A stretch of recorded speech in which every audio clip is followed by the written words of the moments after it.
고독한 창에 햇살이 들고 주의 성령 우리에게 오시니 가란 맘에 주의 생명 꽃피네. 주의 곁에 두신 지혜와 은혜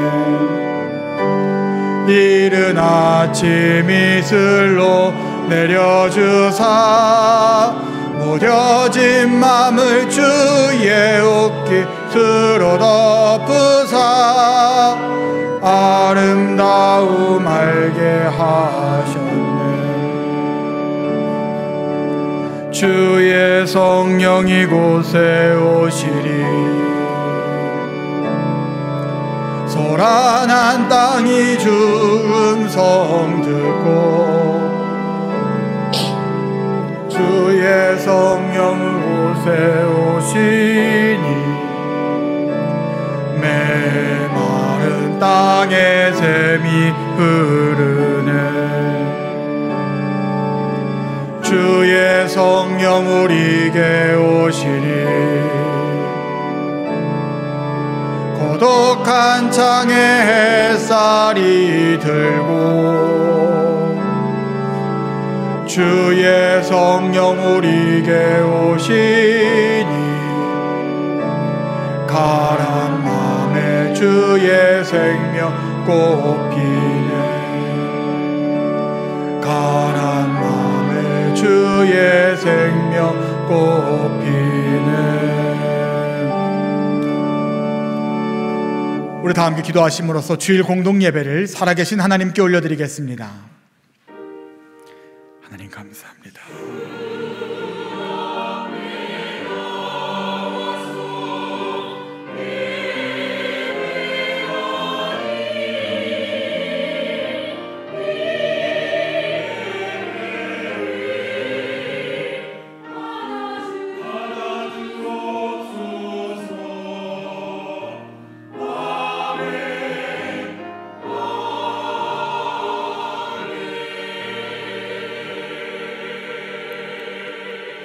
할렐루야. 내 영혼아 여호와를 찬양하라. 이스라엘아 들어라.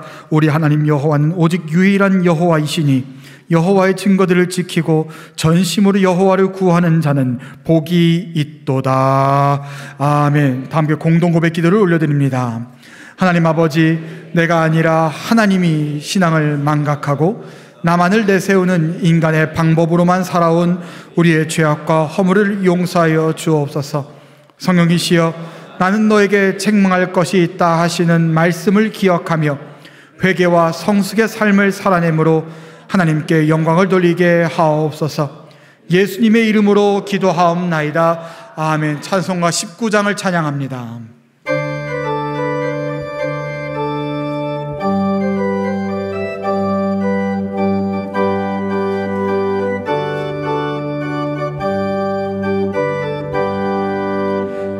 찬송하는 소리 있어 사랑 기뻐하도다.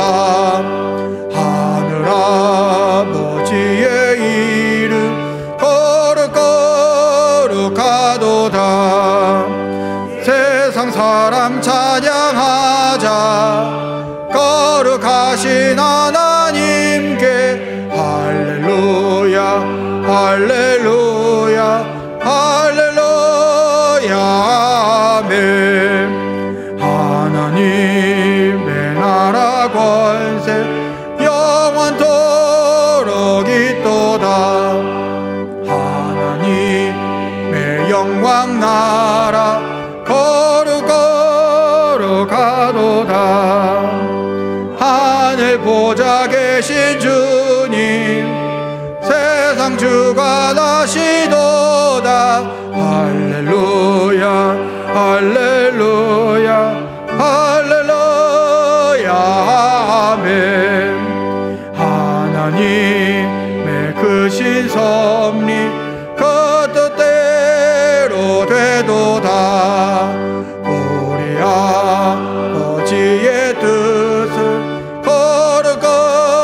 거룩거룩하도다. 아뢰옵나이로다. 주여 속히 임하소서. 기쁜 나를 주옵소서. 할렐루야 할렐루야 할렐루야 아멘 아멘.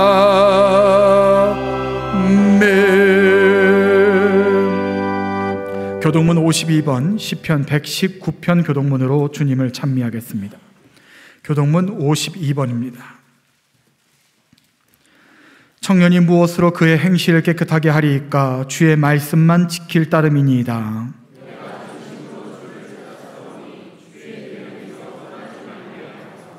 내가 주께 범죄하지 아니하려 하여 주의 말씀을 내 마음에 두었나이다.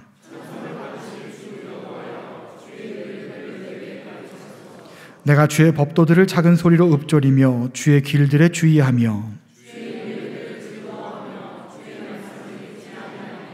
주의 법이 나의 즐거움이 되지 아니하였다면 내가 내 고난 중에 멸망하였으리이다.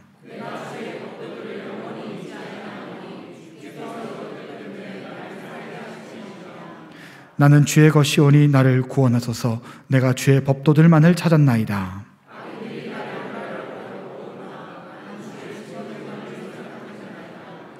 내가 보니 모든 완전한 것이 다 끝이 있어도 주의 계명들은 심히 넓으시니이다.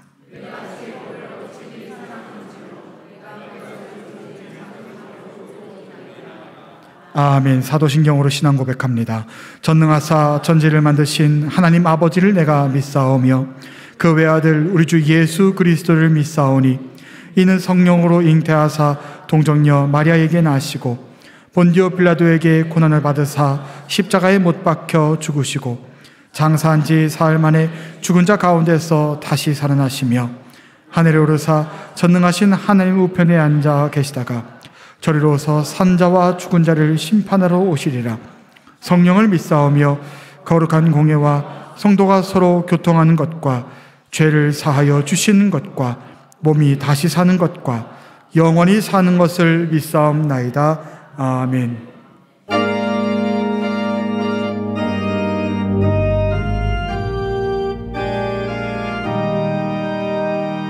성부 성자와 성령 영원히 영광 받으옵소서. 태초로 지금까지 또 길이 영원 무궁 성사 위계 영광 아멘.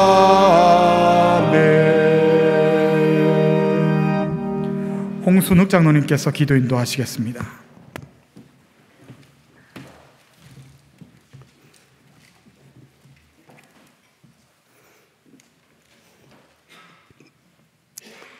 사랑과 은혜가 풍성하신 하나님, 오늘 귀한 예배의 자리에 우리를 불러주시고 예배제로 세워주심에 참 감사합니다. 오늘은 성령 강림후 24주로 지키며 이 시간 거룩하신 성전에 모여 주님의 이름을 찬양할 때 우리 심령의 기쁨이 가득하게 하시고 예배를 통하여 한 주간 살아갈 힘과 능력을 얻게 하여 주시옵소서. 우리 서강 가족들을 삶을 위하여 기도합니다.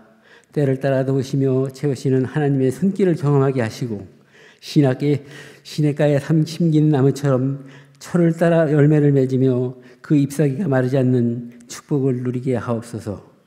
지난 한 주간 삶 속에서 고분군투하며 살아온 성도들을 위로하여 주시기를 원합니다. 세상의 빛과 소금으로 살아가며 상처받고 찢겨진 마음을 만져주시고 치유하여 주셔서 회복시키는 하나님의 놀라운 능력이 우리의 삶 가운데 나타나도록 축복하여 주시옵소서. 사랑해 주님, 우리 서강교회가 122년 동안 지내오면서 처음으로 서강인 공동 추모 예배를 오늘 오후 3부 예배 시간에 드리고자 합니다. 추모 예배를 통하여 과거와 신앙을 기억하며 오늘에 되살리게 하시고 미래를 가늠하며 서강 공동체의 뿌리를 다지게 하여 주시옵소서. 지금까지 서강교회와 여러 가지 어려운 일과 기쁜 일이 임할 때마다 하늘나라로 먼저 가신 선배 어르신들의 눈물로 기도하시며 우리 교회를 지켜주신 선배님들의 뜻을 받들어 감사함을 담아서 추도 예배를 드리게 됨을 하나님께 감사를 드립니다. 우리 교회의 자녀들 6명이 11월 14일 2025학년도 수학능력시험을 준비하고 있습니다. 그동안 열심을 다하여 갈고 닦은 문제들을 답안지에 정답으로 꽉 채워줄 수 있도록 주님 함께하여 주시옵소서. 수험생들의 건강도 지켜주시길 원하옵나이다. 또한 추수감사절을 위한 특별 새벽기도회가 11월 11일부터 월요일부터 15일 금요일까지 새벽 5시 대예배실에서 드려집니다. 15일 금요일 저녁 8시 30분에는 남해인 찬양 콘서트가 진행됩니다. 많이들 참석하시어 복된 은혜의 시간이 되시길 소망합니다. 하나님, 우리 대한민국을 위하여 기도합니다. 러시아의 우크라이나 침공이 장기전으로 이어지면서 세계 평화가 무시되면서 크고 작은 전쟁의 어려움을 겪고 있습니다. 하나님 아버지, 하루속히 전쟁을 멈추게 하여 주시고 더 이상 소중한 인명피해가 일어나지 않도록 도와주시옵소서. 우리 경제가 힘든 상황에 처해 있습니다. 이럴 때일수록 모든 지도자들이 힘을 모아 다시 경제가 살아나며 청년 일자리와 정치, 안보, 외교가 굳건해지며 올바른 가치관이 세워질 수 있도록 인도하여 주시옵소서. 역경과 고난을 견뎌낼 힘을 주시고 이 고난과는 비교할 수 없는 주님의 은혜로 살아갈 수 있도록 인도하여 주시옵소서. 오늘도 단에 세우신 목사님을 성령의 권능으로 강건케 하여 주시고 가장 고귀한 영성의 길목에 선 사람들의 말씀을 선포하여 주시는 하나님의 말씀 안에서 우리가 위로를 받고 믿음이 더욱 굳건하여지도록 인도하여 주시옵소서. 오늘도 할렐루야 찬양대에 나를 일으켜 주시네 고의 찬양을 올려드립니다. 하나님 홀로 영광 받아 주시옵소서.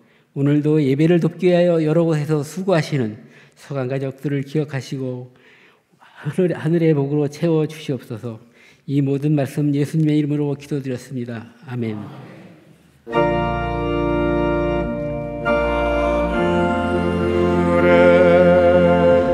계신 아버지 이름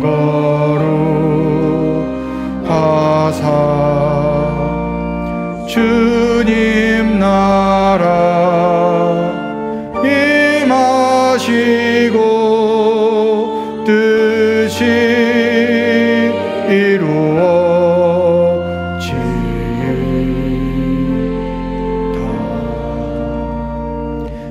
일용할 양식 주시고 우리들의 큰 죄 다 용서하옵시고 또 시험에 들게 마시고 악에서 구원하소서.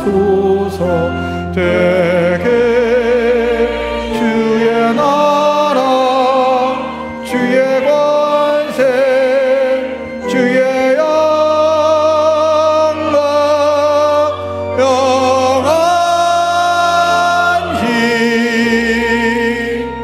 아멘.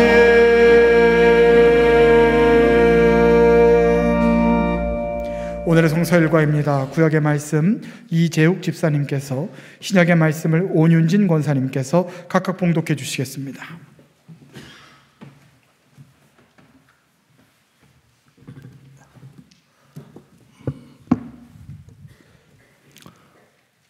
오늘의 구약의 말씀은 룻기 1장 15절부터 18절까지 말씀입니다. 나오미가 또 이르되 보라, 내 동서는 그의 백성과 그의 신들에게로 돌아가느니 너도 너의 동서를 따라 돌아가라 하니 룻이 이르되 내게 어머니를 떠나며 어머니를 따르지 말고 돌아가라. 강권하지 마옵소서. 어머니께서 가시는 곳에 나도 가고 어머니께서 머무시는 곳에서 나도 머물겠나이다. 어머니의 백성이 나의 백성이 되고 어머니의 하나님이 나의 하나님이 되시리니 어머니께서 죽으시는 곳에서 나도 죽어 거기 묻힐 것이라. 만일 내가 죽는 일 외에 어머니를 떠나면 여호와께서 내게 벌을 내리시고 더 내리시기를 원하나이다 하는지라. 나오미가 룻이 자기와 함께 가기로 굳게 결심함을 보고 그에게 말하기를 끝이니라. 이는 살아계신 하나님의 말씀입니다. 아멘.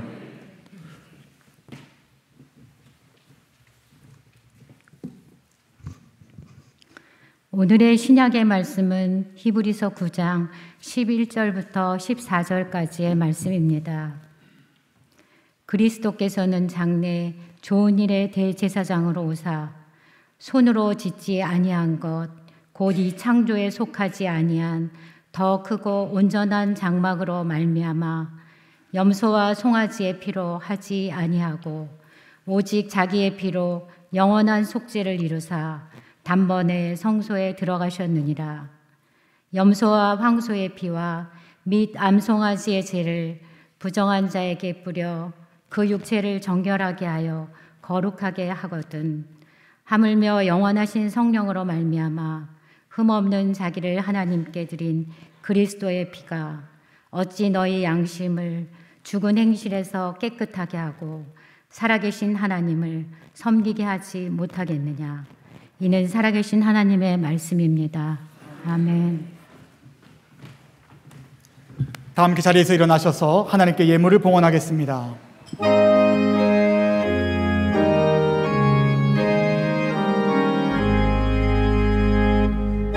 만복의 근원 하나님 온 백성 찬송 드리고 저 천사여 찬송하세. 찬송 성부 성자 성령.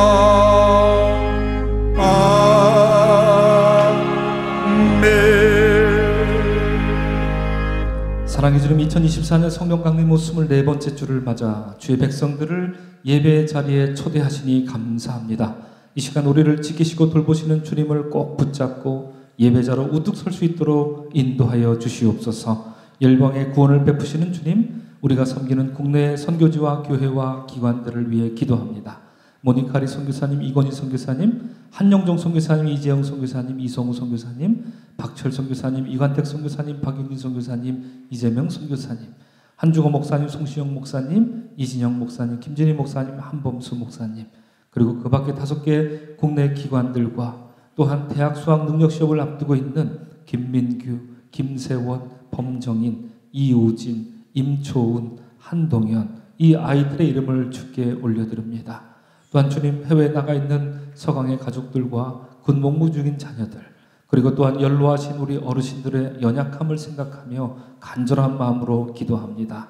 저들 삶에 성령의 은혜와 능력을 부어주셔서 위로부터 내리는 하나님의 소망으로 새 힘을 얻도록 주님 인도하여 주시옵소서. 한 주간 베푸신 주님 은혜에 감사하여 예물을 드립니다. 11조 헌금과 감사헌금과 일천번제와 생일감사헌금과 속회헌금과 주일헌금과 선교헌금과 목적헌금과 애찬실접대와 꽃의 예전으로 예물을 드립니다. 서강인 공동 추모예배를 허락하심에 감사하여 예물 드립니다. 출장 잘 다녀오게 하심에 감사하여 예물 드립니다. 아버님 추도예배 허락하심에 감사드립니다. 또한 주님을 의지하게 하심에 감사하여서 영적 면역력을 주심에 감사하여서 예물을 드렸습니다. 또 시아버님 건강회복을 간구하는 마음으로 출장길에 동행하시길 바라는 마음으로 자녀들의 믿음을 정금같이 만들어주시길 바라는 마음으로 또한 한국 생활에 잘 적응하길 바라는 마음으로 주께 간절한 마음을 담아 예물을 드렸습니다. 주님 말씀하시기를 너희 보물이 있는 곳에 내 마음이 있다 하신 것을 이 시간 기억하면서 이 예물만 아니라 우리의 몸과 우리의 마음도 정성을 다해 주께 드립니다. 예배를 위해 헌신하며 예물 드린 모든 손길마다 주의 복으로 채워주시고 저들 삶에 언제나 한량없는 주의 사랑과 은혜만이 넘쳐나게 인도하여 주옵소서. 주님 주신 것을 내 것인 양 여기며 고집하는 우리가 되지 않기를 소망하며 오늘 드려진 예물이 주님 나라를 위해 값지게 사용되도록 믿음의 서강 공동체가 주의 사명을 더욱 성실히 준행하도록 주님 친히 인도하여 주옵소서. 우리 주 예수 그리스도의 이름 받들어 축복하며 기도합니다. 아멘.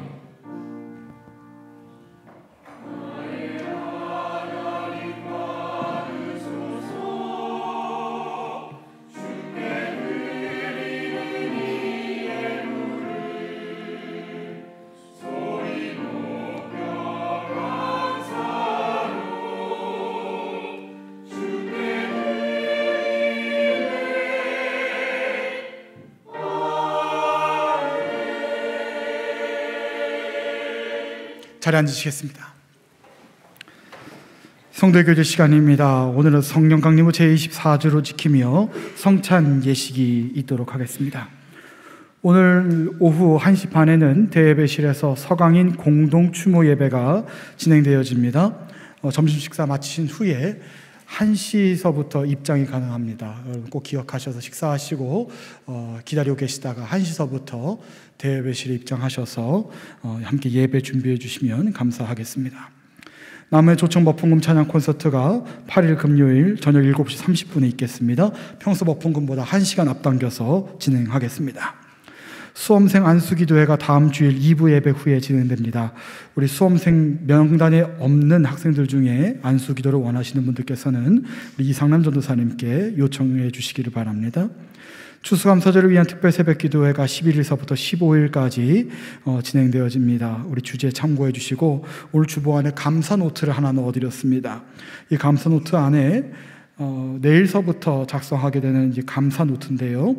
이 감사 노트를 매일매일 작성하셔서 우리 11월 17일 추수감사주일날 이제 제출을 하시면 이걸 모아서 2부 예배 때 함께 봉헌하도록 하겠습니다. 감사의 제목을 봉헌하도록 할 테니까요. 내일부터 숙제입니다. 여러분들 잘 감당해 주시기를 부탁드립니다.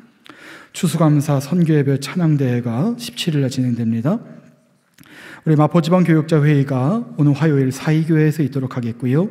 선교예배 원래 다음 주일날 진행하겠습니다. 글로리아 찬양대 연습 모임 다음 주일날 있도록 하겠고요. 애도와 목회 돌봄 연구소 포럼이 12일 화요일 오후 2시 감리교신학대학교에서 진행됩니다. 함께 하실 분들께서는 우리 사무실에 신청해 주시기를 바랍니다. 교회학교 가을 페스티벌이 다음 주일에 있도록 하겠고요. 오늘의 애차는 결혼기념에 감사하여 이한기 장로님과 고성호 권사님 과정에서 섬겨주시고 오늘 봉사는 사랑지역에서 감당해 주시겠습니다. 오늘의 꽃의 예전은 생일에 감사하여 전샤론 어린이 가정에서 섬겨주셨습니다. 담임 목사님 동정사항과 11월 목회 일정 참고해 주시고요. 은혜로운 예배를 위해서 휴대폰 진동 모드로 다시 한번 체크해 주시기를 바랍니다. 우리 앞뒤 자는 성도님과 함께 인사하시지요. 하나님은 당신을 사랑하십니다. 찬송가 283장을 찬양하겠습니다.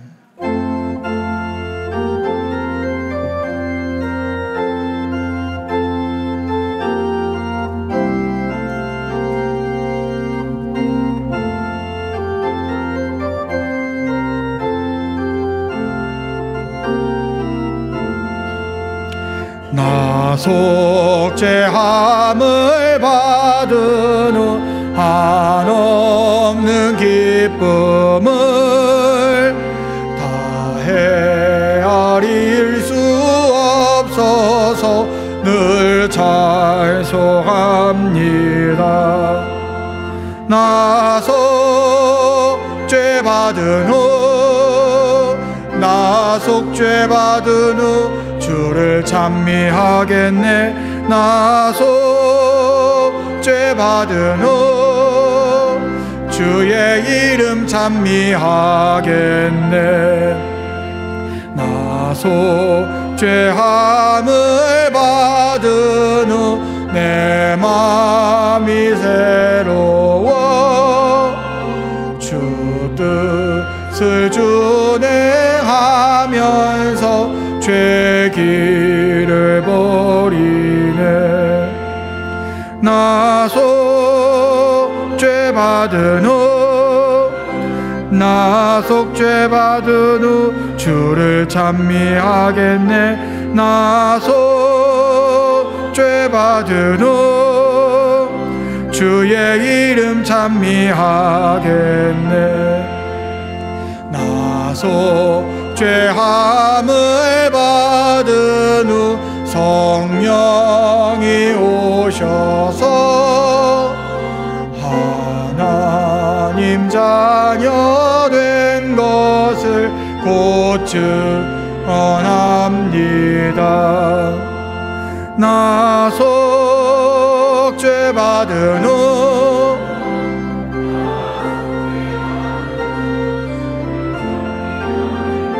나 속죄 받은 후 주의 이름 찬미하겠네. 나 속죄함을 받은 후 보혈의 공로로 내 주의 은혜 입으니 늘 평안합니다. 나 속죄 받은 후 나 속죄 받은 후 주를 찬미하겠네. 나 속죄 받은 후 주의 이름 찬미하겠네. 오늘 보실 하나님 말씀 구약성서 창세기 44장 16절과 33절서부터 34절까지의 말씀입니다. 창세기 44장 16절, 33절과 34절 말씀입니다. 이 계시의 말씀을 봉독할 때 다 함께 살아계신 하나님의 음성을 들으실 수 있기를 바랍니다. 유다가 말하되 우리가 내 주께 무슨 말을 하오리이까? 무슨 설명을 하오리이까? 우리가 어떻게 우리의 정직함을 나타내리이까? 하나님이 종들의 죄악을 찾아내셨으니 우리와 이 잔이 발견된 자가 다 내 주의 노예가 되겠나이다. 33절입니다. 이제 주의 종으로 그 아이를 대신하여 머물러 있어 내 주의 종이 되게 하시고 그 아이는 그의 형제들과 함께 올려보내소서. 그 아이가 나와 함께 가지 아니하면 내가 어찌 내 아버지에게로 올라갈 수 있으리이까? 두렵건대 제 해가 내 아버지에게 미침을 보리이다. 이는 살아계신 하나님의 말씀입니다. 아멘. 할렐루야 찬양대에서 나를 일으켜 주시네라는 제목의 찬양으로 하나님께 영광 올려주신 후에 임태일 담임 목사님께서 말씀 선포해 주신 후에 성찬 예식 집례해 주시겠습니다.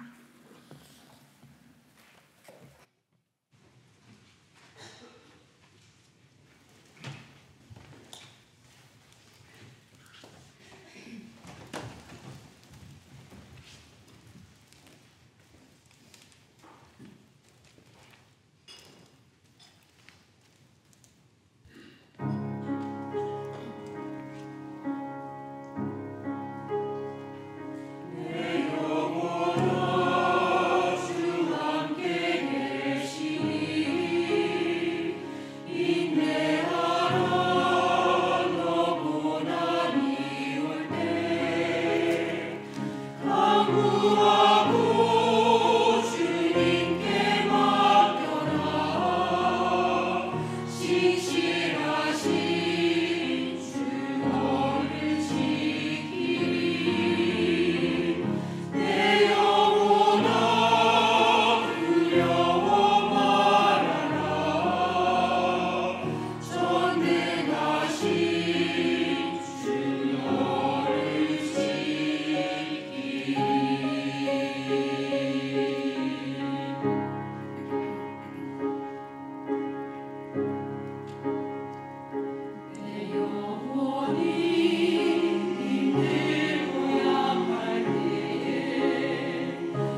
아멘.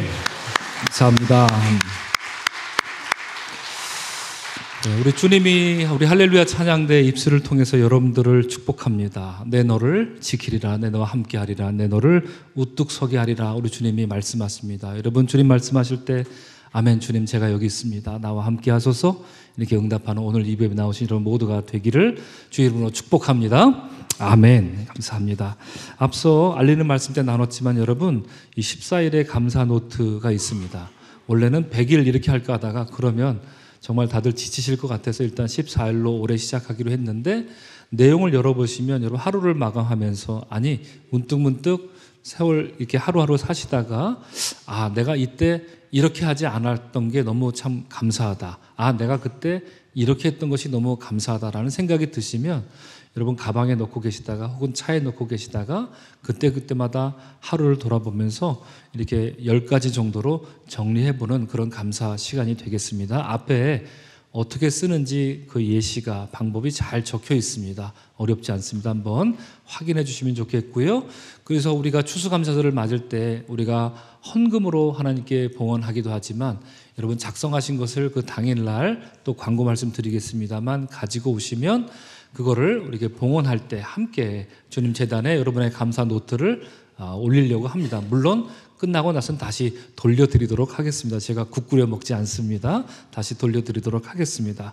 감사 노트를 통해서 하나님 앞에 얼마나 더 감사한 사람이 되는지 확인하는 여러분들 되시기를 축복하고요. 자, 지금 이 시간에 사이렌 소리가 울리는데요. 전화기를 좀 확인해 주십시오. 지금 잠깐 제가 한 30초 시간 드리겠습니다. 전화기를 한번 다들 자기 거 꺼내 보십시오. 지금 다 한번 꺼내 보세요. 자기 전화기 한번 다 꺼내 보세요. 내년에는 예배당 들어올 때는 안 들고 오기 이런 운동을 좀 해야 될 것 같아요. 여러 가지로. 지금 자기 전화기 다 확인하셨습니까? 저한테 보여주십시오. 저한테 보여주세요. 네, 그렇습니다. 네, 울리지 않기를 바랍니다. 이제 말씀 나누겠습니다. 여러분, 지금까지 창세기를 읽으면서 우리는 몇 개의 화해 이야기를 나누었습니다. 그중 대표적으로 어떤 화해 이야기가 생각납니까? 야곱과 그의 형제 에서가 화해한 이야기, 여러분 생각나시죠? 또 다른 화해 이야기 생각나면 어떤 게 있습니까? 야곱과 그의 형제이자, 그죠? 그래서 삼촌이기도 했던 라반과의 화해 이야기가 있었습니다. 여기에 이어서 나오는 세 번째 화해 이야기가 오늘 본문에 나오는 요셉과 또 형제들의 화해 이야기인데요. 공교롭게도 셋 다 야곱과 관련이 있습니다. 그렇죠? 그리고 셋 다 형제 사이에 일어난 갈등이라는 점에서 우리가 공통점을 찾을 수 있습니다. 그만큼 무엇을 의미하겠습니까? 고대 사회로부터 형제 간의 갈등은 인간의 갈등과 인간의 분열을 대표할 정도로 아주 심각했다. 이렇게 형제 관계가 그래서 두텁기가 쉽지 않다라는 것을 우리에게 보여줍니다. 그리고 야곱의 삶은 그만큼 갈등으로 점철된 파란만장한 인생을 살았구나. 이것을 우리가 간접적으로 알 수 있습니다. 그중 오늘 우리가 나눌 이 요셉과 그의 형제들의 화해 이야기는 성경에서 둘째가라면 서러울 정도로 매우 아름다운 이야기입니다. 그래서 저는 이 본문을 통해서 가장 고귀한 영성의 길목에 선 사람들이라는 제목으로 여러분과 은혜를 나누고자 합니다. 여러분, 성경이 말하는 가장 소중한 영성, 가장 기독교가 말하는 가장 탁월한 영성, 무슨 어떤 수도원에 있는 고고한 수사들이 하는 그런 것을 말하지 않습니다. 성경에서 말하는 가장 고고하고 소중한 영성은 다른 데 있지 않습니다. 용서하고 화해할 수 있느냐 없느냐, 그 용기가 있느냐 없느냐, 그런 경험이 있느냐 없느냐, 기독교 영성은 거기에 달려 있을 뿐입니다. 그래서 화해의 길에 서 있는 그 모습이야말로 성경이 말하고 있는 최고의 영성이다, 우리가 이렇게 생각해 볼 수 있습니다. 이처럼 가장 고귀한 영성, 곧 아름다운 화해 이야기를 나누기에 앞서서 여러분, 기독교인으로서 우리가 먼저 기억해야 할 일이 있습니다. 우리 화면을 보시고 한번 다 같이 한번 읽겠습니다. 시작. 기독교인에게 있어서 화해의 문제는 선택이 아니라 필수적인 일이다. 그렇습니다. 여러분, 지금 잠깐 또 시간을 드릴 테니까 한번 생각해 보시기 바랍니다. 지금까지 여러분 인생을 돌아볼 때 갈등이 생겨서 멀어진 사람 혹시 있습니까? 가깝게는 형제 중에 혹시 있습니까? 연락 안 하고 지내는 형제 혹시 있으신가요? 친인척 중에 혹시 있으신가요? 친구 중에 혹시 있으신가요?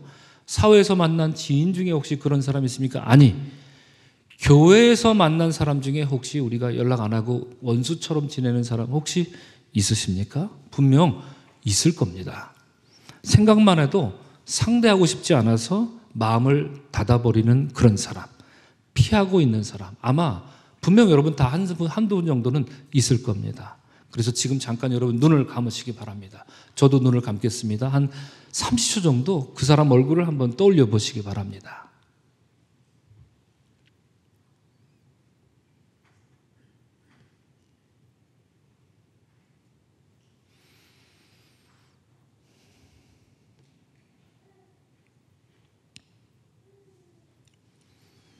네, 눈을 뜨셔도 좋습니다. 긴 시간 드리고 싶지만 때때로 우리는 원치 않는 일로 인해서 심각한 갈등을 겪고 사람과 멀어지고 일종의 앙심을 품는 경우가 있습니다. 우리가 예수를 믿는 사람이 아니라면 그래도 괜찮습니다. 그냥 마음 편하게 안 보고 싶은 사람 안 보고 살면 그만 아닙니까? 이 세상이 그렇게 말하죠. 그렇게 또 권면합니다. 안 보고 싶은 사람하고 자꾸 만나려고 해서 괜히 더 마음 상하지 말아라. 이것이 세상이 가르치는 방식입니다.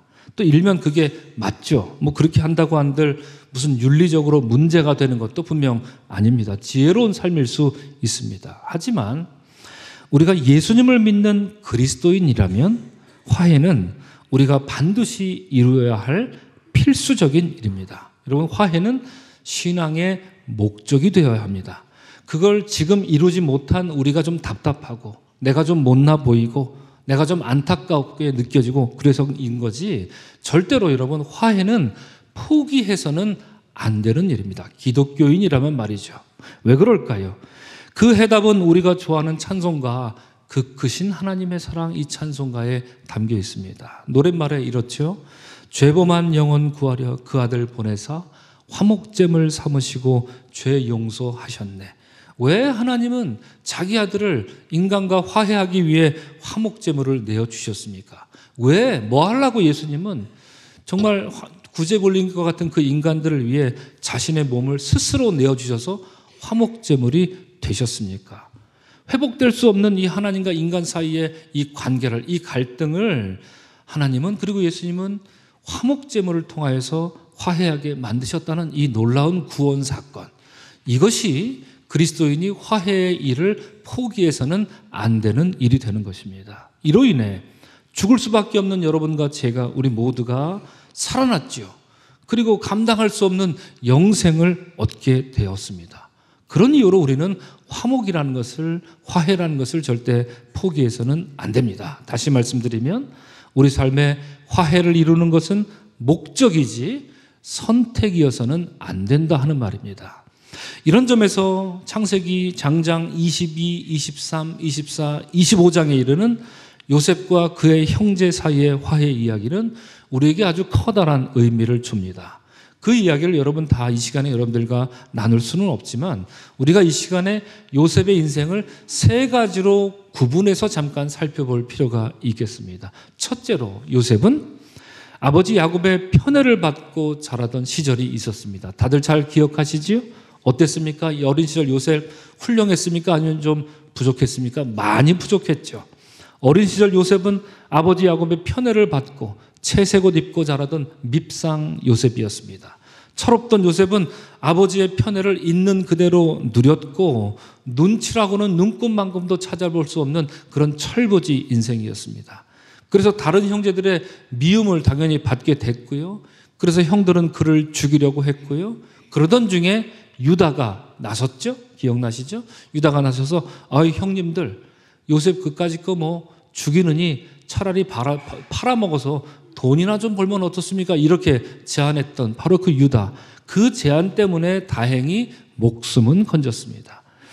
그렇습니다. 이때 당시에 요셉은 그들 형제들 사이에 계속해서 갈등과 분열이 끊이지 않았던 그런 시간을 살았는데 이때가 요셉의 나이 몇 살 때였습니까? 17세 요셉이었습니다. 그래서 요셉은 이제 형들 때문에 애굽에 팔려가는 신세가 되었던 것이지요.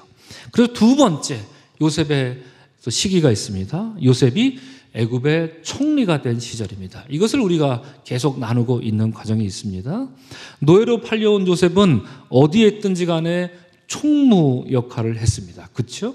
보디발 집에서는 어떤 총무요? 가정 총무. 감옥에 갔을 때는 어떤 총무요? 감옥 총무. 이름도 붙이기 참 근사합니다. 감옥에서조차 요셉은 총무 역할을 했습니다. 그러다가 관원장의 꿈을 해석해 주더니 이윽고 이것이 계기가 돼서 누구의 꿈까지 해석합니까? 바로의 꿈을 해석합니다. 이로써 다가올 끔찍한 7년 기근을 위한 대비책을 만들어 그것을 바로에게 척하니 제시함으로써 요셉은 명실상부 당대 최강대국 애굽의 서열 2위 넘버 2 총리가 된 것입니다. 이때는 몇 살입니까? 요셉의 나이 30세 때였고요. 요셉은 기근으로부터 애굽을 살렸을 뿐만 아니라 주변 나라에게도 양식을 나눠줄 정도로 아주 탁월한 지도력을 발휘하고 있었습니다. 자, 그리고 요셉의 인생을 마지막 세 번째로 보게 됩니다. 우리는 이때를 요셉과 형들이 제외한 시기라 이렇게 말할 수 있을 것입니다. 자, 여러분, 야곱이 살던 가나안 땅에도 기근이 들었습니다. 야곱은 아들들에게 애굽 가서 양식을 좀 구해와라 이렇게 요청했고요. 그런데 야곱은 나머지 아들들은 다 보내는데 한 명은 데리고 가지 마라 그랬습니다. 그가 누구였습니까? 베냐민이었습니다. 그렇습니다. 여러분 잘들 대답하십니다. 베냐민은 보내지 마라. 그러면서 하시는 말씀이, 야곱 하시는 말씀이, 이는 그의 생각에 재난이 베냐민에게 미칠까 두려웠더라 이렇게 말합니다. 왜 야곱이 막내 베냐민을 안 보냈습니까? 그는 생각이 났던 거죠. 과거에 13년 전에 애지중지 키웠던, 내가 그렇게 사랑했던 아들 요셉이 살아있는지 죽었는지, 아니 죽었다 생각하고 있죠. 이미 죽었는데 이제 내 막내 베냐민까지 이렇게 애굽에 갔다가 얘가 재난을 당하면 어떡하나, 화라도 입으면 어떡하나 하는 그런 두려운 마음에 베냐민을 잃고 싶지 않았던 것입니다. 그래서 베냐민은 두고 가라 이렇게 얘기했던 것이죠. 아버지의 말을 듣고 베냐민을 제외한 야곱의 자식들이 애굽에 내려가서 거기서 애굽 총리를 만나는데 그가 누구였습니까? 그들이 버렸던, 그들이 팔아먹었던 바로 요셉이었던 것입니다. 하지만 성경 42장 8절을 보면 아주 재밌게 이야기합니다. 요셉은 그의 형들을 알아보았으나 그들은 요셉을 알아보지 못했다 이렇게 말하는 것처럼 형들을 보자 이제 만감이 교차했던 요셉은 자기의 정체를 끝까지 숨기면서 형들을 대하고 있습니다. 급기야 요셉은 형들에게 이렇게 심퉁맞게 얘기를 하죠. 당신들 우리 애굽을 해하려고 온 정탐꾼들이지 이렇게 뜬금없이 형들에게 말합니다. 그들을 위협하고 그들을 몰아세우면서 당신들 어디서 왔습니까? 당신들 여기 온 목적이 뭡니까? 말하시오. 심지어 당신들 가족관계는 어떻게 됩니까? 이렇게 호구조사까지 하고 있었습니다. 이윽고 요셉은 그들에게 조건을 하나 내걸죠. 그리고 말합니다. 당신들이 그렇게 정탐꾼이 아니라고 얘기하는데 정말 아니라면 여기 와 있는 당신들 중에 한 사람이 남으시오. 그리고 내가 곡식이며 돈이며 충분히 줄 테니까 가지고 고향 땅으로 돌아가시오. 그리고 그 막내 동생, 내가 뭐 이름까지는 할 필요는 없지만 그 녀석을 데리고 다시 돌아오면 내가 당신들이 정탐꾼이 아닌 걸 인정해 주겠소. 이렇게 말합니다. 와, 이 기막힌 말을 형제들이 들었던 거죠. 그래서 형제들은 서로 말하면서 막 후회하기 시작합니다. 이렇게 말입니다. 우리가 아우의 일로 말미암아 범죄하였도다. 여러분 굉장히 중요한 말입니다. 꼭 기억하시기 바랍니다. 그가 우리에게 애걸할 때 그 마음의 괴로움을 보고도 듣지 아니하였으므로 이 괴로움이 우리에게 임하도다. 13년 전 자기들이 동생을 죽이려고 했을 때, 자기들이 동생 요셉을 팔아먹으려 했을 때 살려달라고 제발 그러지 말라고 형님들 제발 이러지 마십시오. 그렇게 애걸복걸한 것을 그냥 단번에 내쳤던 자기들의 모습을 이제 이 애굽의 총리 앞에서 그들은 후회하고 있었던 것이죠. 바로 이 멋진 장면이 나옵니다. 이런 말을 주고받으면서 진심으로 후회하고 있는 그 형들의 모습을 보자 비록 총리였고 그런 모습이었지만 앞에 있던 요셉은 눈물을 참을 수가 없었다. 성경이 그렇게 말합니다. 그리고 자리를 벗어나서 막 한참을 울었나 봅니다. 그리고 다시 돌아왔습니다. 비록 많이 늦었지만 자기 앞에서 13년 전 자기에게 한 짓을 참회하고 있는, 진심으로 참회하고 있는 그 형들의 모습을 보니 이 벅찬 감정을 참을 수가 없었던 것입니다. 하지만 이제 눈물을 닦았죠. 그리고 아무것도 아닌 척 들어옵습니다. 마음을 다시 강하고 굳게 먹습니다. 그리고 자기가 말했던 대로 이 애굽 총리의 위엄을 가지고 이제 실행하죠. 당신들 중 시므온을 감옥에 넣겠습니다. 그리고 빨리 내가 양식을 줄 테니 가서 막내 그 녀석을 데리고 오십시오. 이 말을 듣고 형제들은 이제 가나안으로 돌아갔습니다.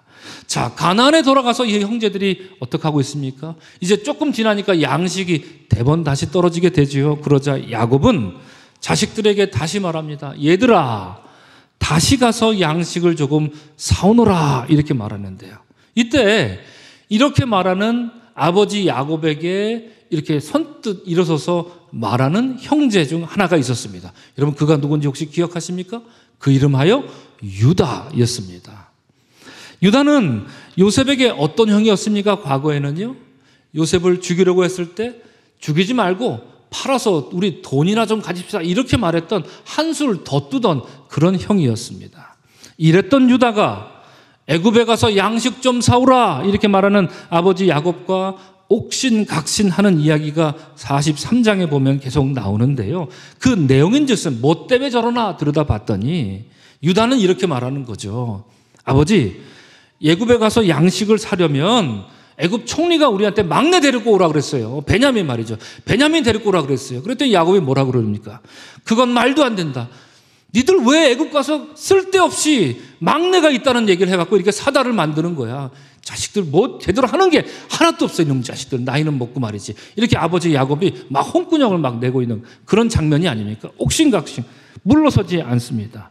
야곱 입장이 그렇죠. 과거에 요셉을 잃었는데 또다시 막내 베냐민을 잃는 것은 모든 것을 다 잃어버리는 것과 똑같은 그런 하늘이 무너지는 기분이 들었기 때문일 것입니다. 이처럼 아버지 야곱은 한치도 물러서지 않습니다.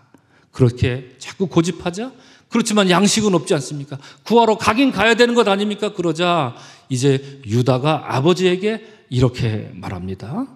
우리 이 말씀을 화면을 보시고 다 같이 함께 읽겠습니다. 시작. 내가 그를 위하여 담보가 되오리니 아버지께서 내 손에서 그를 찾으소서. 내가 만일 그를 아버지께 데려다가 아버지 앞에 두지 아니하면 내가 영원히 죄를 지리이다. 이렇게 말합니다. 뭐가 되겠다 그러니까 내가 뭐가 되겠다고요? 담보물이 되겠다. 담보물이 되겠다. 이렇게 말합니다.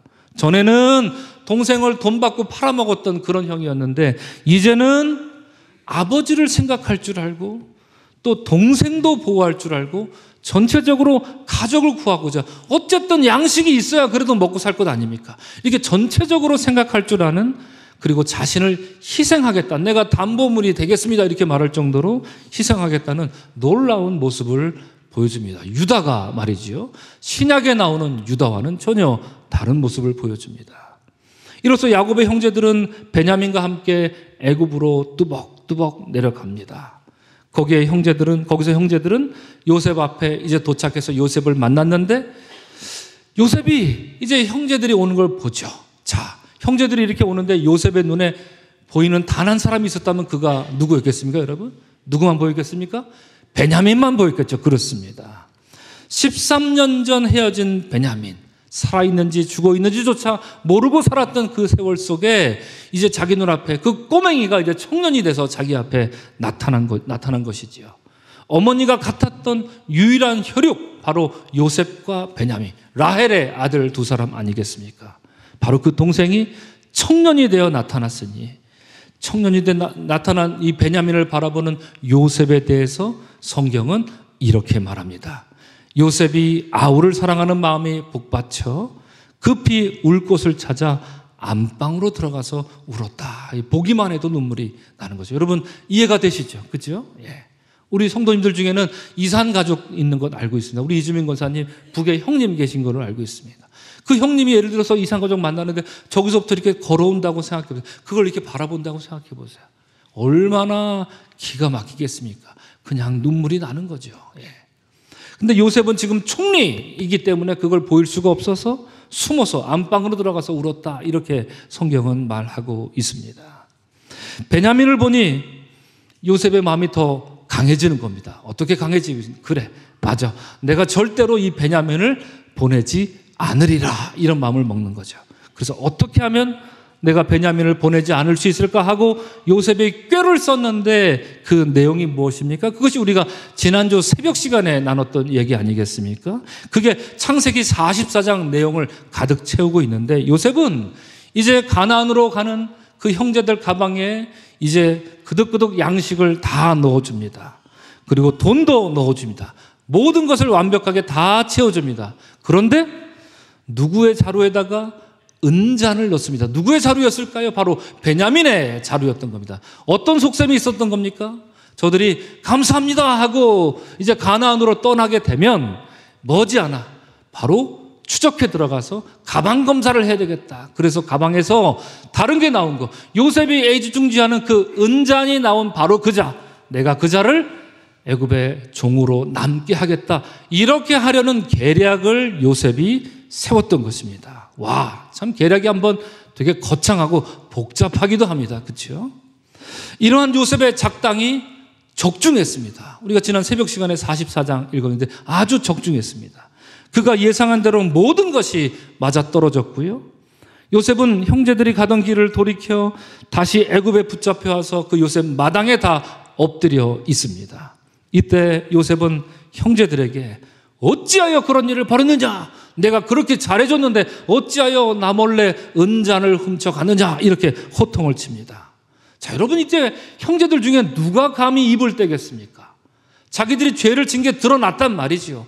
그래서 지금 애굽의 총리가 무서워, 총리가 막 호통을 치며 막 호령을 하고 있는데 죄를 진 그들 중에 누가 감히 입이라도 떼겠습니까? 벌벌벌벌 나 죽었거니. 그리고 엎드려 있는 바로 그 순간에 누군가 형제 중 한 사람이 또 나서는 사람이 있었습니다. 누구였을까요? 네, 바로 유다였습니다. 그렇습니다. 지금 유다는 자기 앞에 있는 자가 자기 동생 요셉인 줄 까맣게 모르고 있습니다. 그저 애굽 총리가 화를 내고 있는 모습만 지켜보고 있는 겁니다. 하늘을 나는 새도 떨어뜨린다는 바로 애굽의 총리가 자기의 생사를 놓고 지금 화가 난 듯 막 불호령을 내리고 있는 애굽 총리 앞에서 유다는 이렇게 말하고 있습니다. 우리 화면을 보시고 다 같이 함께 읽겠습니다. 시작. 유다가 말하되 우리가 내 주께 무슨 말을 하오리이까? 무슨 설명을 하오리이까? 우리가 어떻게 우리의 정직함을 나타내리이까? 하나님이 종들의 죄악을 찾아내셨으니 우리와 이 잔이 발견된 자가 다 내 주의 노예가 되겠나이다. 이렇게 말합니다. 여러분, 노란색으로 된 부분, 하나님이 종들의 죄악을 찾아내셨으니 이게 무슨 뜻일까요? 바로 그 뜻이죠. 13년 전에 형제들이 동생 요셉을 죽이려다가 죽이지 못하고 애굽의 종으로 팔아먹은 바로 그 죄. 그렇죠? 예. 동생 죽이려다가 동생 팔아먹으려고 했던 바로 13년 전에 그 죄가 지금 우리에게 임하고 있습니다. 우리가 지금 벌 받는 게 바로 그것 때문입니다. 이렇게 말하고 있습니다. 여러분, 이 얘기 사실 전혀 꺼낼 필요도 없는 얘기인데 유다는 지금 자기들 앞에 닥친 이 불행한 일이 바로 13년 전에 자기들이 행한 그 잘못 때문입니다라고 이실직고하며 참회하고 있는 그런 모습을 보여주고 있습니다. 하지만 그 말을 들은 요셉은 아유, 그래, 그건 그렇고 어서 가시오. 괜찮습니다. 모두 가시오. 오직 은잔을 갖고 있다가 발견된 자 베냐민만 남고 어서 가시오 하고 다시 재차 말합니다. 요셉의 목적은 분명했던 것입니다. 요셉은 오직 베냐민 한 사람만 원했기 때문입니다. 그래서 다시 한번 또 옥신각신합니다. 우리 다 남겠습니다. 아니요, 베냐민만 남고 다 가시오. 아닙니다, 다 남겠습니다. 또 옥신각신합니다. 해결의 실마리가 기미가 보이지 않습니다. 이에 오늘 읽은 창세기 44장 마지막 절에서 유다는 애굽의 총리에게 이렇게 감동적으로 말하는 장면이 있습니다. 우리 함께 역시 다 같이 읽겠습니다. 시작. 이제 주의 종으로 그 아이를 대신하여 머물러 있어 내 주의 종이 되게 하시고 그 아이는 그의 형제들과 함께 올려보내소서. 그 아이가 나와 함께 가지 아니하면 내가 어찌 내 아버지에게로 올라갈 수 있으리이까? 두렵건대 제 해가 내 아버지에게 미침을 보리이다. 이렇게 말합니다. 여러분, 노란 글씨로 써 있는 모습을 보십시오. 주의 종으로 나로 하여금 그 아이 대신하여 머물러 있게 하소서 이렇게 말합니다. 다시 말씀드리면 여러분, 유다는 어떤 사람이었습니까? 전에는 동생 팔아먹었던 유다였는데 이제는 동생을 구하고 내가 동신 대신 남겠다 자청하는 유다입니다. 게다가 여러분, 이 죄가 아버지한테 미쳐서도 안 됩니다 이렇게 말할 정도로 아버지까지 생각하는 놀라운 인간이 되었습니다. 놀라운 화해 이야기가 바로 이 유다를 중심으로 이렇게 전개되고 있었던 것이죠. 오늘 2부 예배 나오신 사랑하는 성도 여러분, 본격적인 화해는 창세기 45장 다음 주에 가야 이제 이루어지는 것을 우리가 보게 될 것입니다. 하지만 지금까지 살펴본 요셉과 그의 형제들 사이에 일어난 이 일만으로도 참으로 놀라운 변화와 그 조짐이 일어나고 있음을 우리는 보고 있는데요. 요셉도 물론이지만 그의 형제들도 화해, 무엇입니까? 가장 성경이 말하는 가장 고귀한 그 영성의 길목에 서 있는 것입니다. 여러분들은 어떤 길목에 서 계십니까? 화해의 길목에 서 계십니까? 아니면 증오와 갈등의 길목에 서 있습니까? 우리가 생각해 볼 필요 있습니다. 이러한 가장 고귀한 영성의 길목에서 화해를 위한 세 가지 요인을 오늘 우리는 본문을 통해서 발견할 수 있는데, 첫째로 여러분, 화해를 위해서는 반드시 뉘우침이 있어야 합니다. 이것 없이 어찌 화해가 이루어지겠습니까? 미국 예일대학교에서 가르치는 미로슬라브 볼프라고 하는 오늘날 최고의 신학자 중에 한 분인데, 이분이 이런 얘기를 했습니다. 잘못한 일이 잘못한 일로 인정되고 그로 인한 피해가 어느 정도 회복되기 전에는 진정한 화해도 참된 포옹도 있을 수 없다 이렇게 말합니다. 뉘우침이 있어야 된다. 그렇죠? 뉘우침이 있어. 그럼 누가 뉘우쳐야 합니까? 누가 뉘우쳐? 성경은 말합니다. 누가 먼저랄 것도 없다. 네가 먼저 해라. 우리에게 그걸 얘기하죠. 그죠? 상대방이 뉘우치면 내가 뉘우치겠습니까? 이거는 성경이 말하는 가르침이 아니에요. 그건 세상이 말하는 가르침. 세상이 아주 고고하게 말하는 가르침 그겁니다. 상대방이 먼저 잘못하면 너도 해라. 넌 잘못한 거 없다. 가만히 있어라. 이거 그죠? 그러나 성경은 우리에게 반대로 가르칩니다. 네가 먼저 잘못했다 말해라. 네가 먼저 잘못해야 상대방도 마음을 열 것 아니냐. 왜요? 화해는 우리의 목적이기 때문입니다. 본문에는 어떤 뉘우침이 나왔습니까, 여러분?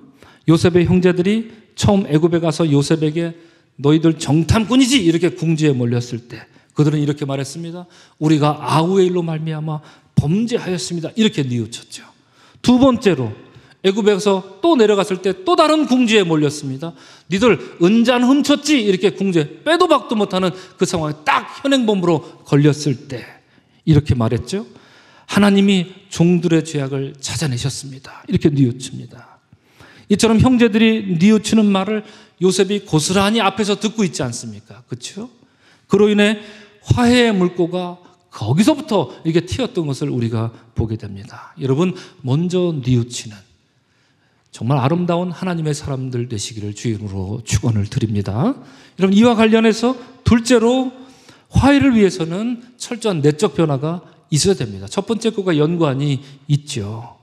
여러분, 방금 말씀드린 것처럼 형제들이 은잔 때문에 궁지에 몰려 있을 때 그들은 그 일로 인해서 변명하지 않습니다. 정말 내가 안 했다니까요. 정말 우리가 안 했다니까요. 우리도 모른다니까요. 이 얘기만 반복하고 있지 않았다 하는 얘기입니다, 여러분. 우리 같았으면 그럴 법하지 않습니까? 우리가 결백한데 죄가 있다 그러면 그 얘기만 반복할 것 아닙니까? 정말 안 했다니까요. CCTV 돌려보라니까요. 우리 같으면 그 얘기만 계속 반복할 것 아니겠습니까? 그러나 그러지 않았습니다. 형제들은 자기들을 먼저 생각합니다. 그리고 13년 전 동생 요셉에게 저지른 그 범죄, 그것 때문에 이런 엄청난 일이, 이런 일이 우리에게 일어났는가 봅니다 라고 지금 얘기하고 있습니다. 여러분, 만약에 여러분이 어느 가게에 들어가서 뭘 훔치다가 절도하다가 경찰서에 잡혀갔다고 생각해 보십시오. 그럼 그렇게 경찰서에 잡혀갔던 사람이 내가 오늘 경찰서에 잡혀온 것은 지난주에 다이아몬드를 훔쳤기 때문입니다. 이렇게 말할 어리석은 사람이 어디 있겠습니까? 그렇죠? 경찰서에 갔으면 더더욱 자기 죄를 숨기려고 애를 쓸 것 아니겠습니까? 그런데 이 어리석은 형제들은 자기들의 죄 누명을 썼지만 그 자리에서 우리가 13전에 동생에게 몹쓸 짓을 했습니다. 이런 뉘우침, 그들의 내면에 마구 요동치고 있었다라고 하는 것을 우리가 지켜볼 수 있는 것입니다. 마지막 셋째로 여러분 보겠습니다. 화해를 위해서는 여러분 희생이 반드시 있어야 합니다. 오늘 본문에서 이처럼 아름다운 화해 이야기가 단연 돋보였던, 이 이야기 속에서 단연 돋보였던 인물은 누구였습니까? 제가 강조해서 말씀드렸지만 이름하여 유다였습니다. 그런 아버지 야곱에게도 스스로 내가 담보가 되겠습니다. 아버지, 우리 가족 먹고는 살아야 될 것 아닙니까? 어떤 일이 일어나면 내가 담보로 남겠습니다. 아버지 야곱도 설득하더니 생사가 걸린 위태한 상황에서도 바로 그 애굽의 총리 앞에서 당당히 말하기를 내가 베냐민을 위해 대신 머물 테니 나를 노예로 삼고 내 동생은 풀어주십시오. 이렇게 말했던 것 아닙니까? 다음 주 창세기 45장을 통해 우리가 알아보겠지만 사실상 요셉의 마음을 뜨겁게 요동시키고 뜨겁게 감동시켰던 그 결정적인 요인은 누구 때문이냐? 바로 요셉은 동생 대신 머물겠다고 말했던 이 유다의 희생하는 모습이 그것이었습니다. 오늘 이 벽에 나오신 사랑하는 성도 여러분, 앞서 저는 기독교인에게 있어서 화해의 문제는 선택이 아니라 필수입니다, 이런 말씀을 드렸습니다. 그 이유가 무엇이었습니까? 하나님이 자기 아들을 우리에게 화목제물로 내어주심으로 하나님과 우리 사이의 관계를 회복시켜 주셨기 때문입니다. 그 단 하나의 이유 때문에 그렇습니다. 그러므로 여러분, 화해는 사람의 비전이 아닙니다. 우리가 한번 우리도 화목합시다, 이렇게 말하는 인간의 비전 따위가 아닙니다. 화목이라고 하는 것, 화평이라고 하는 것, 그것은 하나님의 비전입니다. 하나님의 명령입니다. 화해는 하나님이 직접 이끄시는 일이고 그 이끄심에, 인도하심에 우리가 함께 동행하느냐 아니냐, 우리는 그런 선택만 할 뿐이죠. 그러나 우리 주님 말씀하십니다. 내 길에 올라서라 말씀하시죠. 그것은 하나님의 길이기 때문입니다. 오늘 우리는 화해의 길, 곧 가장 고귀한 영성의 길목에 올라선 요셉과 형제들을 만났습니다. 그들은 비록 완벽한 사람이 아니라 지극히 평범한 사람들이었지만 그 길은 그랬기 때문에 더 고귀해 보이기만 했습니다. 그 길목에 있던 사람들로부터 우리는 이것을 보았습니다. 뉘우침을 보았고 또 터져 나오는 눈물을 보았고 그들 사이에 누가 먼저랄 것도 없이 하려고 했던 희생하는 그런 모습을 보았습니다. 그리하여 조금씩 그 화해의 길에서 한 걸음씩 앞으로 걸어가는 이 요셉과 그의 형제들 이야기를 보았습니다. 사랑하는 성도 여러분, 축복합니다. 여러분의 삶에도 뉘우침이 있기를 바랍니다. 여러분의 삶에도 눈물이 있기를 바랍니다. 여러분의 삶에도 희생이 있기를 바랍니다. 끝으로 요한일서는 우리에게 이렇게 말합니다. 사랑은 여기 있으니 우리가 하나님을 사랑한 것이 아니요. 그렇죠. 하나님이 우리를 사랑한 것입니다. 그러므로 사랑은 인간의 일이 아닙니다. 하나님의 일이지요. 그 하나님의 일에 우리가 동참하느냐 아니면 그걸 거절하느냐, 그 차이일 뿐입니다. 우리 죄를 속하기 위하여 화목제물로 그 아들을 보내셨습니다. 사랑하는 성도 여러분, 이 말씀에 힘입어서 여러분의 삶에, 여러분의 영혼에, 여러분의 가정에, 우리 서강교회, 그리고 우리 한국교회, 우리나라에 그리스도께서 이루시는 참된 화해가 일어나기를 주님의 이름으로 간절히 축원합니다. 아멘. 이제 성만찬 나누도록 하겠습니다.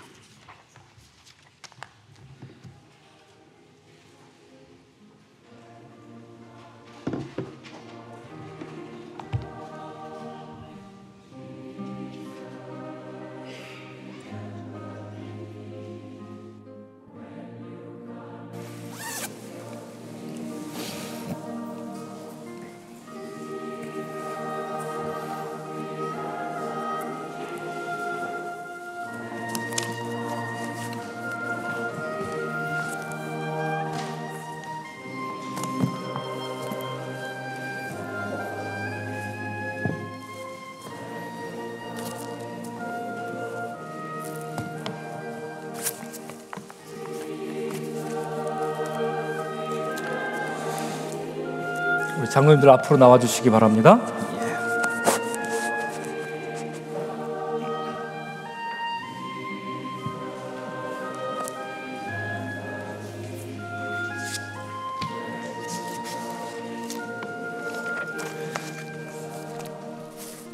자리에 서주시고요. 초청의 말씀입니다. 화목제로 이 땅에 오신 주께서 여러분 모두를 이 거룩한 식탁에 초대합니다. 우리를 향한 자비와 긍휼을 멈추지 않으시는 주께서 우리에게 주시는 성찬의 말씀을 들으십시오. 나는 하늘에서 내려온 살아있는 떡이니 사람이 이 떡을 먹으면 영생하리라. 누구든지 목마르거든 내게로 와서 마시라. 나를 믿는 자는 그 배에서 생수의 강이 흘러나오리라. 주님께서 여러분과 함께 또한 목사님과 함께 하시기를 빕니다. 우리의 마음을 드높여 하나님께 올립니다. 하나님의 구원 역사에 감사를 드립시다. 진실로 바르고 마땅한 일입니다. 다 같이 기도하겠습니다. 우주 만물을 주관하시는 창조주 하나님, 언제나 긍휼의 눈으로 우리를 바라보시는 당신의 은총을 찬양합니다. 거룩한 식탁 앞에 모인 주의 백성들을 시실과 날실로 엮어 하나 되게 하시어 십자가로 내어주신 주님의 살과 피를 담대히 먹고 마실 때 화목제로 오신 주님을 경축하게 하옵소서. 이 식탁에 화해와 용서, 감사와 기쁨이 넘쳐나게 하옵소서. 우리 주 예수 그리스도의 이름으로 기도하옵나이다. 아멘. 우리 다 같이 2000년 전 예수 그리스도의 식탁으로 함께 돌아가겠습니다. 주께서 잡히시던 날 밤 전에 빵을 높이 드시고 감사 기도를 드리셨습니다. 쪼개어서 제자들에게 주시며 말씀하셨습니다. 받아 먹어라. 이는 너희를 위해 내어주는 내 몸이니 먹을 때마다 나를 기억하여라 말씀하셨습니다. 식후에 주님께서는 잔을 드셨습니다.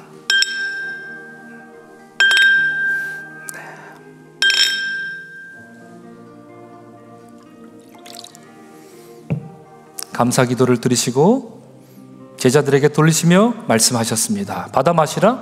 이는 죄사함을 얻게 하려고 많은 사람을 위해 내어주는 내 피니, 새 언약의 피니, 이를 행할 때마다 나를 기념하여라. 주님 말씀하십니다.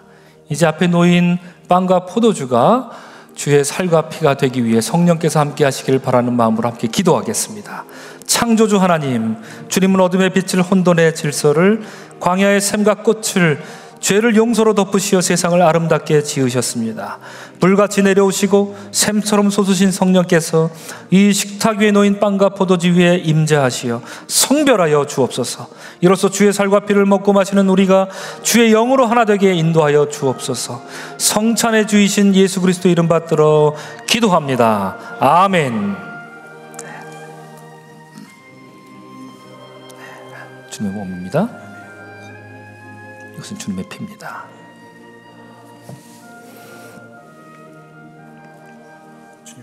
아멘. 주님의 피입니다. 아멘.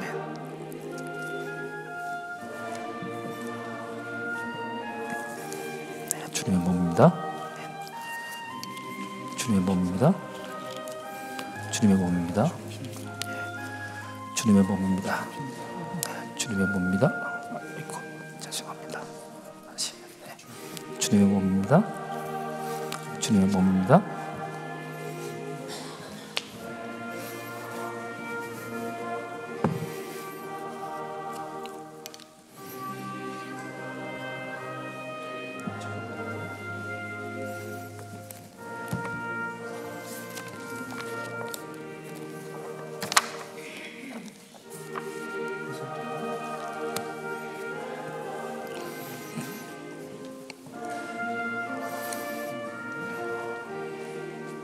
자, 이제 여러분 순서에 맞게 또 질서를 지켜가며 앞으로 나오셔서 성만찬에 동참하도록 하겠습니다.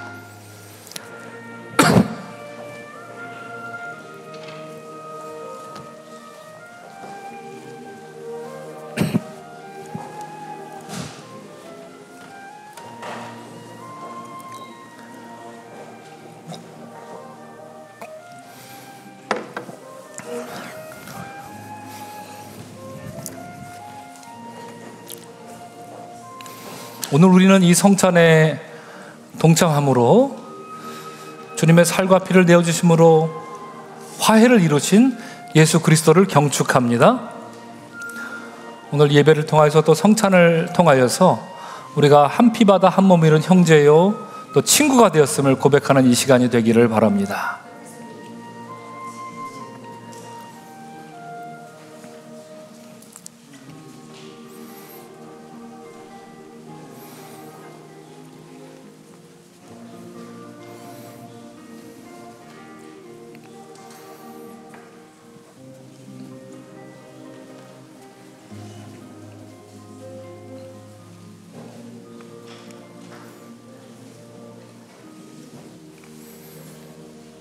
네, 주님의 살과 피를 겸손히 받아 먹으시기 바랍니다.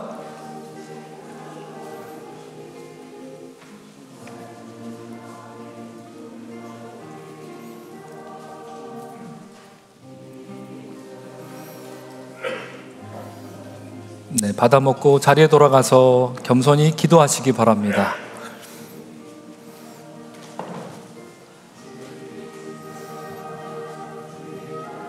주님의 피를 받아 먹는 우리가 여러분 평화를 일구는 사람들이 되시기를 바랍니다. 먼저 뉘우치는 여러분들이 되시기를 축복합니다. 남이 뉘우치기를 기다리기보다는 먼저 잘못했음을 구하는 여러분들이 되시길 바랍니다. 네, 이쪽으로도 같이 서주시면 좋겠습니다. 예, 자리 이쪽도 나눠서 왼쪽 오른쪽 네 와주십시오. 예, 감사합니다. 네. 거동이 불편하신 분들은 손을 들어주시면 저희가 다 마치면 그곳에 가서 성만찬을 나누도록 하겠습니다. 혹시 거동이 불편하셔서 동참하지 못하신 분 한번 손 들어봐 주시겠습니까? 못 받으신 분 혹시? 예. 거동이 불편하셔서 못 받으신 분들 없으시죠? 네, 없으십니다.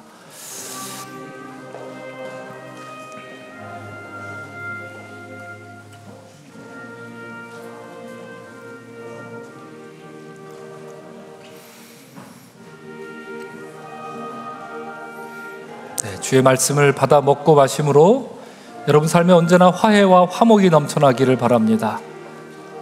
어제 속회 인도자 나들이 때도 말씀드렸지만 도끼 눈이 아니라 송아지 눈으로 서로를 바라보면 좋겠습니다.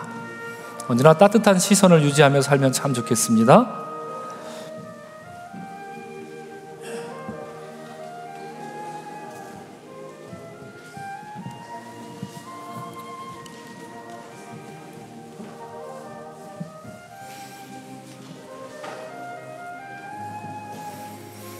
네, 우리 장로님들 수고하셨습니다. 감사합니다. 감사합니다. 우리 다 같이 일어서서 감사의 기도를 드리도록 하겠습니다. 기도하겠습니다. 사랑의 하나님, 화목제로 오신 주님의 살과 피를 먹고 마심으로 우리를 하나로 엮어주시니 감사합니다. 이제 세상을 향해 나아가는 우리의 발걸음을 복되게 하사 주님이 보여주신 십자가 사랑을 가슴에 새겨주옵소서. 우리를 사랑하셨은즉 우리도 서로 사랑하는 것이 마땅하도다 말씀하신 주의 뜻을 받들어 이 식탁에서 누린 화해와 용서, 치유와 회복을 세상과 나누는 삶을 살도록 인도하여 주옵소서. 우리 주 예수 그리스도의 이름으로 기도합니다. 아멘. 찬송가 304장으로 찬양합니다.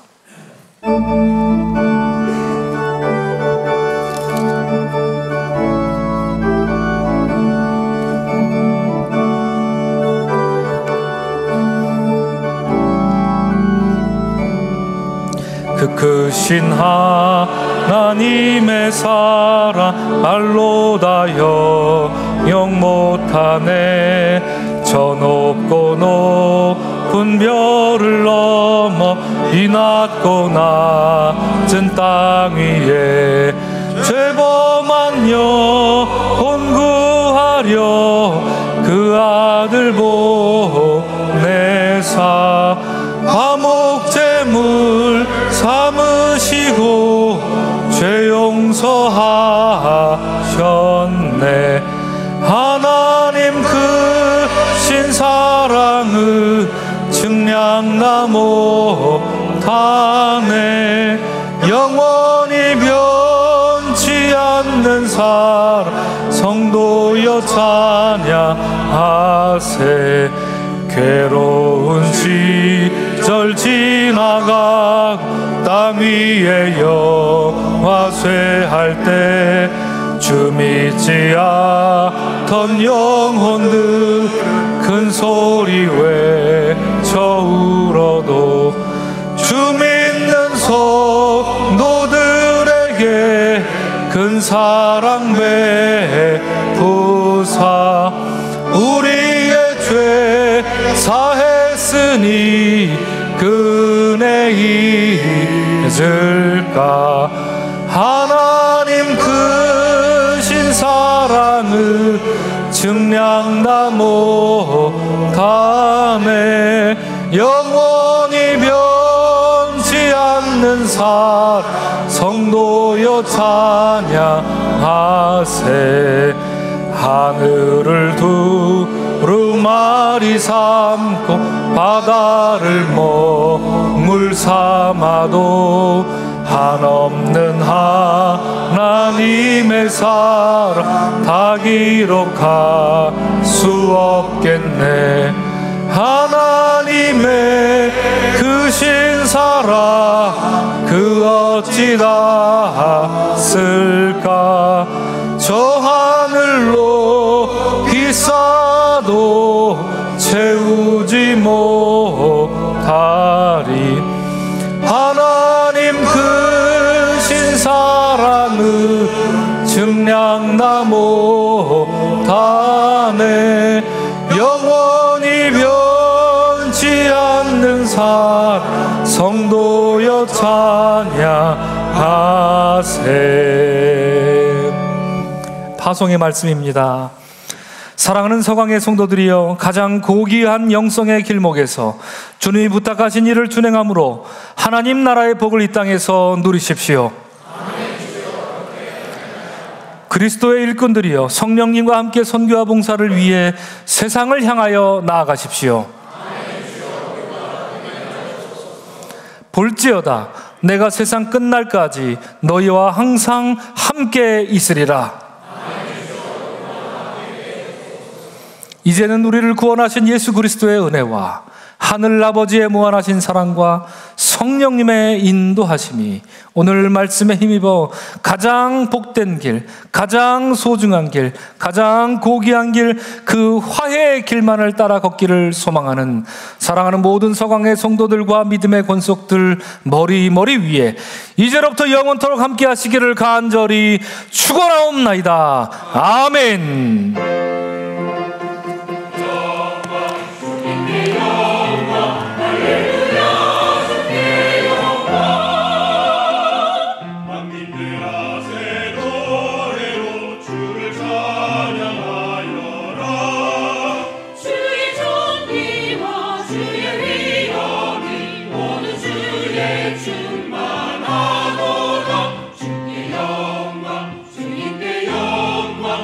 할렐루야.